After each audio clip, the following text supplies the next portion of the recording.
அனைவருக்கும் வணக்கம்.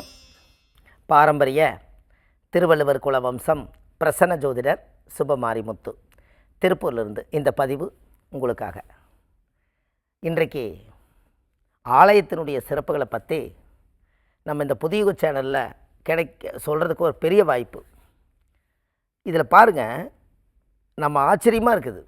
ஜோதிடம் மட்டும் கற்றுக்கிட்ட பத்தாது, இந்த ஜோதிடம் சார்ந்து கடவுள் ஜோதிட ரீதியாக இருக்கார். நவகிரகங்கள் தெய்வமாக வணங்குகிறோம். அந்த நவகிரகத்தை ஆராய்ச்சி பண்ணித்தான் ஜோதிடத்தில் கணிச்சு சொல்கிறோம். அப்போ ஜோதிடத்துக்கும் தெய்வத்துக்கும் ஏதோ ஒரு தொடர்பு முற்காலத்தில் இருந்திருக்கு. இந்த முற்காலத்தில் இருந்ததை நவகிரகங்களை கட்டி ஆளக்கூடிய சக்தி இந்த பிரபஞ்சத்துக்கு இருந்திருக்குது. இந்த பிரபஞ்சத்தினுடைய சக்தி மனிதர்களுக்கு இருந்திருக்குது. இது மனிதர்கள் உருவாக்கிய சக்தி கோவில் இருந்திருக்குது. கோவில் கட்டியிருக்காங்க. ஒன்றுக்கு ஒன்று லிங்கில் தான் வந்திருக்கு. அதில் பல நோய்களுக்கு உலகத்தில் கோயில் கட்டி வச்சுருக்காங்க. அதில் உடம்பில் யாருக்கெல்லாம் மருகு இருக்குதோ, மருகுன்னா உங்களுக்கு தெரியும், உடம்பில் இருந்து சமமாக இருக்கும். ஒரு மருகுன்னா உருண்டை உருண்டையாக கண்ணில் மூக்கில் முகப்பருவு மாதிரி இந்த மாதிரி உடம்பில் எங்கேயாவது மருகுகள் அதிகமாக இருக்கும். மருகு யாருக்கெல்லாம் அதிகமாக இருக்குதோ அந்த மருகோட வளர்ச்சிகள் அதிகமாகி அந்த மருகுடைய உடம்பில் இருக்கக்கூடிய டிஸ்டர்ப் அதிகமாக இருந்தால் நம்மளுக்கு இந்த மருகு அதிகமாக வரக்கூடாது, வளரக்கூடாது, மருகெல்லாம் சுத்தமாக விழுந்துடணும். அப்படின்னா அதுக்கு ஒரு அற்புதமான ஆலய கோவில் இருக்குது, ஆதிகால பரிகார கோவில். இந்த ஆதிகால பரிகார கோவிலில் மருகுக்குன்னே ஒரு கோயில் கட்டி வச்சுருக்காங்க. பாருங்கள், என்ன ஒரு ஆச்சரியம். இப்போ நம்ம இதை தெரிஞ்சுக்கணும் அல்லவா? அப்போது இந்த மருகுக்குன்னு ஒரு கோயில் எங்கே இருக்குது அப்படின்னா, அது கரெக்டாக பாருங்கள், தஞ்சாவூர் மாவட்டம் பாபநாசம் போகிற வழியில், அதாவது கல்யாண சுந்தரேஸ்வரர் அது திருநல்லூர் பக்கத்தில் அந்த கோவில் இருக்குது. அது தஞ்சாவூர் பாபநாசம் பாதையில் இந்த கோவில் அமைஞ்சிருக்கு. அப்போ திருநல்லூர்னு நீங்கள் கூகுளில் சர்ச் பண்ணால் கல்யாண சுந்தரேஸ்வரர் உங்களுக்கு கிடைப்பார்.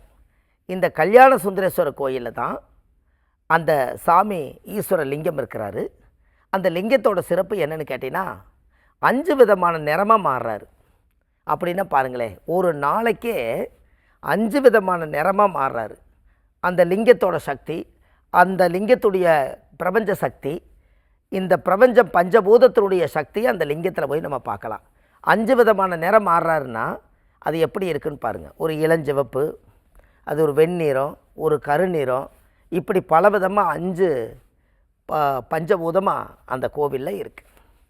இந்த கோவிலில் போய் சாமிக்கு தேங்காய் பழம், பூமாலை, கல்கண்டெல்லாம் வாங்கி அர்ச்சனை பண்ணி அந்த கோவிலில் போய் சாமி கும்பிட்டு இந்த சாமி மேலே ஊற்றுற தீர்த்தம், சாமி அவங்க கொடுக்குற சாமிக்கு நைவேத்தியம் படைத்த பொருள் பிரசாதமெல்லாம் சாப்பிட்டா மருகு தானாக உதிர்ந்துருது.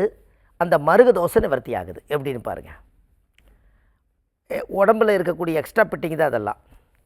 நம்ம உடம்பு ஏற்கனவே கை, கால், விரல் எல்லாமே அதது இருக்குது. அதுக்கு மேலே ஒரு சக்தி இருக்குது. அப்படின்னா அந்த உடம்பில் சில பேர்த்துக்கு மருகு தானாக இருக்கும், நம்மளே பார்த்துருக்கோம்.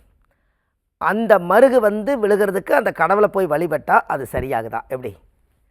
இதெல்லாம் இந்த ஹிஸ்ட்ரி எல்லாம் படித்து அந்த கோவிலில் போய் நம்ம ஆராய்ச்சி பண்ணி பார்க்கும்போது, இந்த கோவிலுடைய அதிசயத்தெல்லாம் பார்க்கும்போது, ஏன் மக்களுக்கு இந்த கோவிலை நம்ம காமிச்சு கொடுக்கக்கூடாது அப்படின்னு நமக்குள்ளே ஒரு ஆதங்கம் வருதா இல்லையா?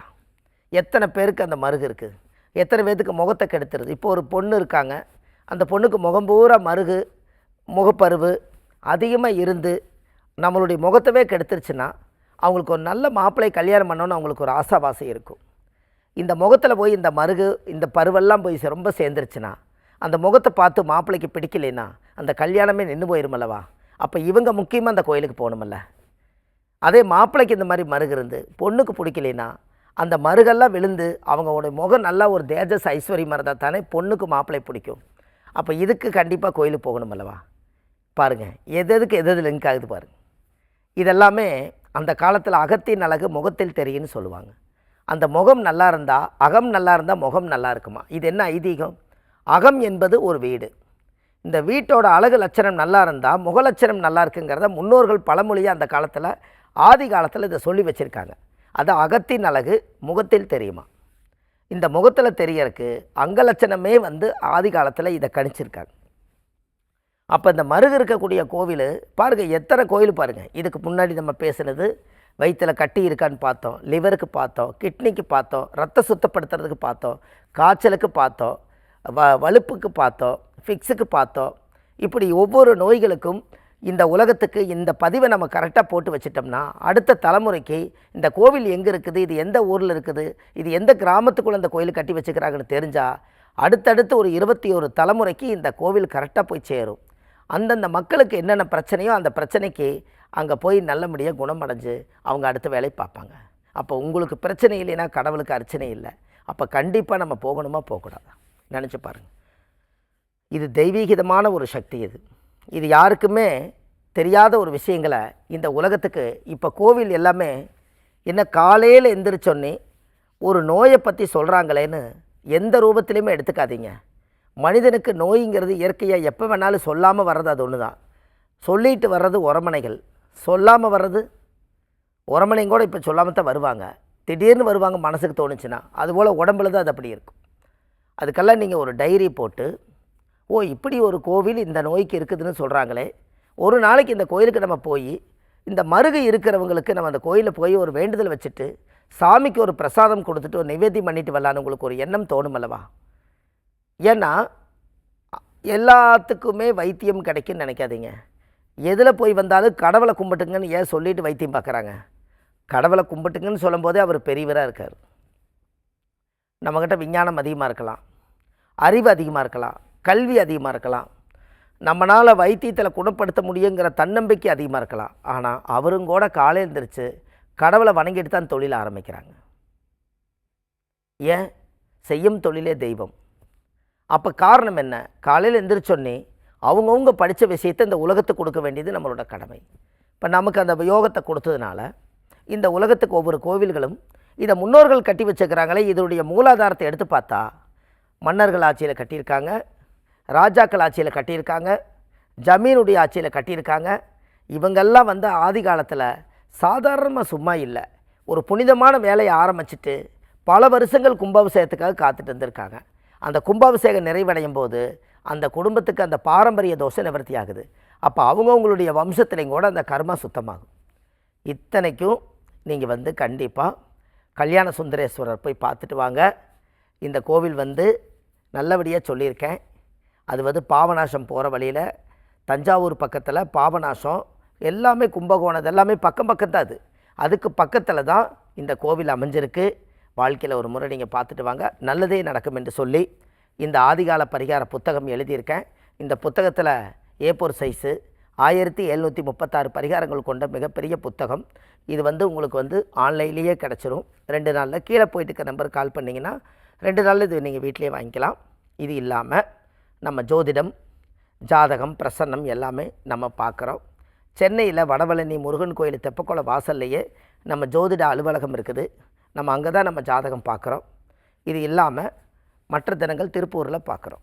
இது இல்லாமல் நம்ம காசி, ராமேஸ்வரம், திருச்செந்தூர், கயா, அயோத்தி இதெல்லாமே மாதம் மாதம் நம்ம காசிகளுக்கு அழைச்சிட்டு போகிறோம். அதுலேயும் மக்கள் எத்தனையோ பேர் ஆலய தரிசனம் பண்ணுறோம்.